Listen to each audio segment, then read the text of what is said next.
mà wá lágbára o wàhálà ṣàpọ̀ ńlẹ̀ lóríṣiríṣi lórí ọ̀rọ̀ àwọn ọmọ onímọ́tò nurtw ní Lagos State.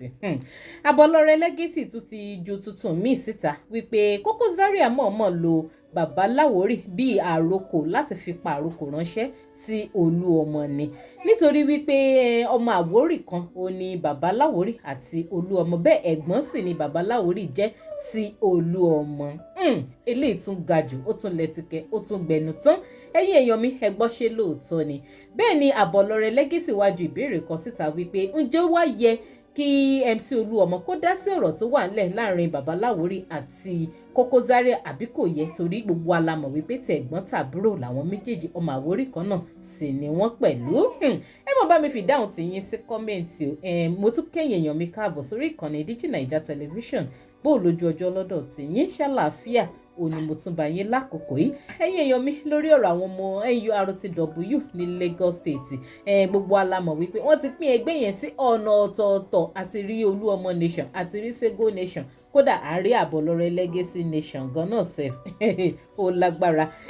Àmọ́ báwo wá gan-an ni ọ̀rọ̀ ó ṣepò kò ṣepò tí wọ́n ń fà láàrin ara wọn ipò state chairman tí MC àti Tafa tán jọ ń fà láàrin ara wọn àti ipò national president tí Oluomo gan fẹ́ lọ fún bó lọ̀rọ̀ yẹn gan dé dúró bó ló ṣe ṣúọ̀ fáwọn méjèèjì sí wípé wọ́n débi tí wọ́n ń gbèrò páwọn fẹ́ dé. Nínú fọ́nrán Abolore Legacy tó wà níbí tí mo máa gbé wọlé láìpẹ́ yìí ẹ máa gbọ́ àlàyé tí Abolore Legacy ṣe nípa wípé òun ní 70% assurance wípé Tafa Sego ó lè má dé orí ipò state chairman tí ó ń wò lọ́ọ̀kan wípé bó bá ṣe ti ń lérò wípé MC Oluomo ò ní dórí ipò national president bẹ́ẹ̀ ni òun náà ò ní dé orí ipò state chairman yẹn.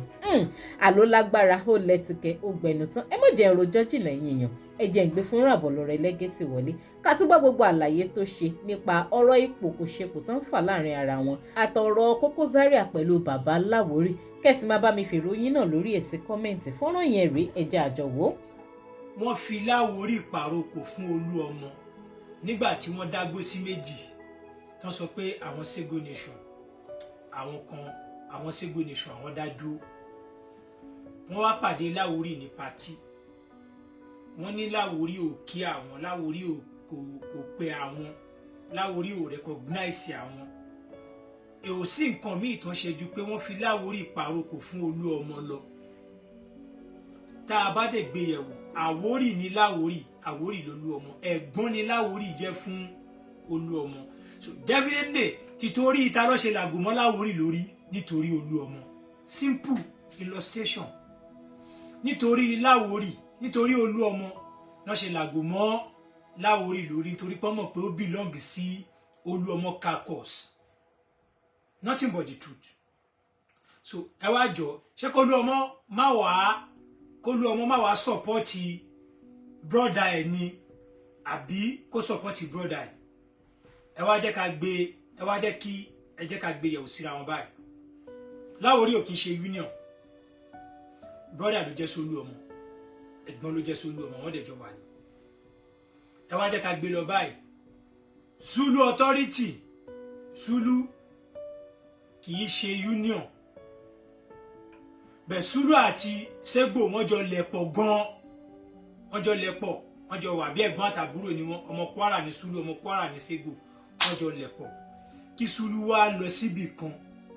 káwọn kan wá pera wọn ní Oluomo nation kan wá làgò mọ́ Zulu lórí ẹjọ́ ṣé Sego máa fojú rẹ̀ wò àwọn tó làgò mọ́ Zulu lórí ẹ jẹ́ ká jọ sọ tòótọ́ o ṣé Sego inú Sego máa dùn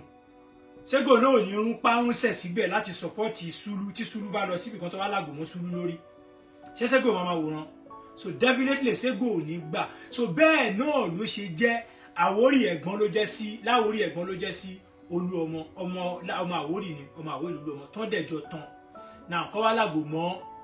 Lawori lórí ṣé kó Oluomo wà máa wòran so nǹkan tẹ́ máa fi gbé tẹ́ máa fi compare síra wọn nìyẹn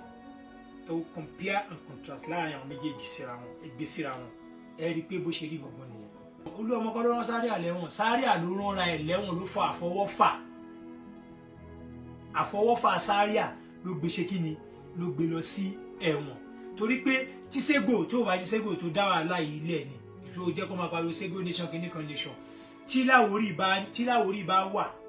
Lawori ẹ̀gbọ́n ló jẹ́ Oluomo náà àwa títorí kí ló ṣe làgò mọ́ Lawori lórí títorí Oluomo yes torí pé ó ń bá Oluomo ṣe torí pé lóyà sí Oluomo ó dẹ̀ ń bá Oluomo ṣe ó wà ní Oluomo nation Oluomo ló ń bá ṣe títorí ẹ̀ ni sáré àṣelàgò mọ́ Lawori lórí láti fi pàrokò fún Oluomo so definitely ó ti pàrokò sí Oluomo yẹn ìgbésẹ̀ tó Oluomo bá ní ó máa gbé confam so òun mo yẹ sọ pé báwo ló ṣe máa rí kí Zulu lọ sí pati kan wá làgò mọ́ Zulu lórí ṣé inú Sego máa dùn gbogbo agbára tí Sego náà bá ní ó máa sà tó bá làgò mọ́ Zulu lórí so jẹ́ ká fi ṣàpèjúwe èèyàn okay máa lọ tá sìn á wà bí kan sìn èèyàn á ṣe nǹkan fún mi Oluomo máa wòran kò á ní wò pé legacy kò jọ máa kú síbẹ̀ so bẹ́ẹ̀ ni èèyàn máa jẹ́ báwo ló ṣe máa ṣe kọ́ fún ẹ̀yàn tẹ̀ máa ní kọ́ ẹ̀gbọ́n Lawori jẹ́ ọmọ Àwórì Oluomo jẹ́ ọmọ Àwórì so ẹ̀gbọ́n àtàbúrò ni ó ti wá jọ lọ ṣe o mọ̀ ṣé ó yẹ kó mọ̀ Oluomo jẹ́ Sego jẹ́ Kwara Zulu náà jẹ́ Kwara wọ́n dẹ̀ jọ wà láti ilẹ̀ ni so definitely ẹ̀gbọ́n àtàbúrò ni wọ́n illustration yẹn clear analysis yẹn clear so bóyá rí nìyẹn jẹ́ tí wá sáré yà lọ síbi kan ẹ̀yin union ẹ̀yin national ó gbọ́ pé ẹ̀yin kan ṣe ń grumble lẹ́yìn but àwọn tó mọṣẹ́ yẹn pọ̀ nù yín tó dẹ̀ yẹ kójú yín ti là thank you very much ọmọ ẹ̀dán ní simple analysis very simple analysis a ní láti drag púpọ̀ lórí ẹ̀ thank you ọmọ ẹ̀dán ẹ̀yin tí ẹ̀ ń wòran àti ẹ̀yin tẹ́ wà ń lé tẹ́ ń listing àtẹ̀yin tí làákàyè yín pé àtẹ̀yin tó rí yín pé this is 9 months now àbí this is 9 months tí a ti ń ṣe fàǹfà láàrin ara wa tí Oluomo ti fi tó ti step aside lórí Lagos State Chairman nurtw tó ti step aside gbogbo eré tẹ̀yìn ń sá káàkiri lágbájá jù ẹ lọ ní díẹ̀ ní díẹ̀ yẹn ṣó lè ríra ẹnìkan Oluomo ẹnìkan bí 1 million ẹnìkan péré ó hold Abuja ó hold Èkó ó hold méjèèjì mú dání ṣé ẹ mọ̀ pé bọ̀bọ́ yẹn pọ̀ lágbára àkàndá kan ni Ọlọ́run ló dá bó dẹ̀ ṣe rí nìyẹn mo dẹ̀ ń sọ fún yín pé tí bá a ṣe ò bá ṣe kò sí nǹkan tí bá a là fẹ́ lá tí Oluomo ò bá di president l'Abuja nobody tó máa sìtì lórí Lagos State Chairman yẹn nobody tẹ́nìkan bá ń pè rẹ̀ fún yín ní authentic state chairman irọ́ ló ń pa fún yín you can only see the fact and hear the fact from me here because I understand the game very well more than àwọn tó ń pè àwọn ní union lẹ́nu even tí n bá tiẹ̀ bá wọn ṣe union yẹn mọ́ I was there before àwọn tó wà ń bẹ̀ yìí then I learned more than them because èmi bá àwọn àgbààgbà wo nínú union tí wọ́n yẹ pé àwọn àgbà wo àwọn bàbá yẹn àwọn àgbàlagbà yẹn àwọn bàbá tó wà ní union yẹn àwọn tó dá union lé àwọn tó mọ̀ ń pa union èmi sì bá wọn lẹ́nu iṣẹ́ àwa dẹ̀ lẹ́nu bí iṣẹ́ yẹn ṣe ń lọ àwa train adẹ̀kọ́ṣẹ́ adẹ̀kọ́gbọ́n adẹ̀róríṣiríṣi ìrírí adẹ̀gbọ́ oríṣiríṣi story bí àwọn bàbá yẹn ṣe máa ń gbá géèmù yẹn ìgbà tí mò ń sọ̀rọ̀ kan pé elders forum and youth forum ojú àwa sì bá dé nígbà tí wọ́n ṣe elders forum and youth forum àwa ti wà ń bẹ̀ àti ń belong síbi àti ń kọ́gbọ́n àwa ti rí system yẹn àti learn àwọn tó wà ń bẹ̀ lé ní 70% àwọn tó ń ṣe union lé ní wọn ò mọ nǹkan kan they are only there láti lọ jẹ́wọ́ láti gba sàrà láti sùn sínú ilé wọn ò mọ nǹkan kan so I understand this game more than them. Okay, let me tell you something. Let me tell you, nínú 100%, nínú black boys tí mò ń wò yìí as a union mo ní 70%,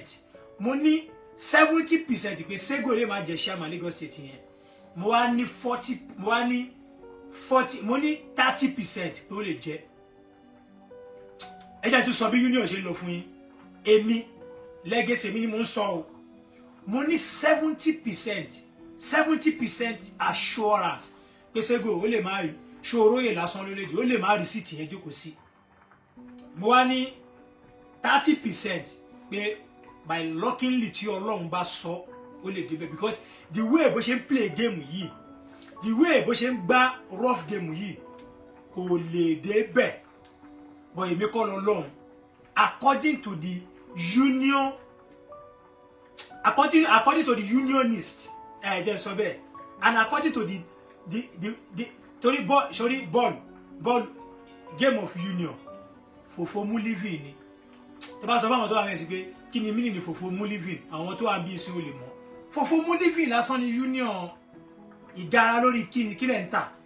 ẹ̀ ń ta ṣu ni àbẹ́ ń ta kàrà, àbẹ́ ń ta lùbọ́sà, àbẹ́ kí lẹ̀ ń tà fáwọn èèyàn, pépà lásán. Fòfò mú living ni. Ṣọwárí game union yẹn bọ́ọ̀lù fẹ́lẹ̀lẹ̀ ni, eré ẹ̀rọ̀fọ̀ ni. O lè jókòó báyìí kó wo bọ́ọ̀ yẹn báyìí kó gbé ibi tí bọ́ọ̀ yẹn máa táṣẹ́ sí ẹ̀ ó lè gba ìyọ kó gba síbi. Tí n bá ṣe analysis game yìí ó pè é pé tí n bá bẹ̀rẹ̀ sí ní ṣe analysis of this game playing on game bóyá lọ yìí, mo kàn máa ṣí brain Sego ni, but Sego kò ready láti learn, so àwa máa dákẹ́ a máa wò.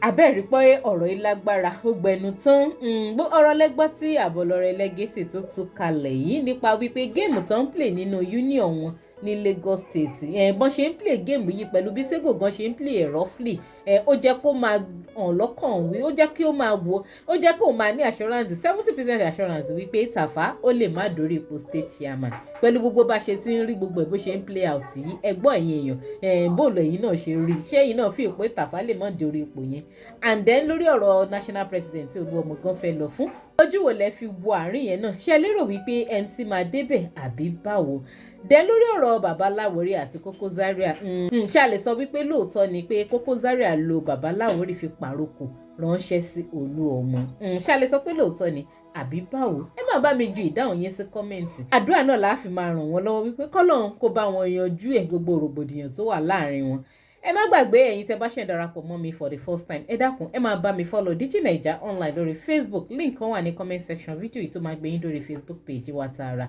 And gbogbo ẹ̀yin tẹ́ ṣe darapọ̀ mọ́ mi náà lórí YouTube, ẹ máa bá mi click lórí subscribe button tó wà lábẹ́ fọ́nrán yìí, ẹ máa bá mi like kẹ́sì máa share ètò ìkó máa lọ lórí ayélujára. Ká tó pàdé láyọ̀ àtàlàáfíà, ó dàbọ̀.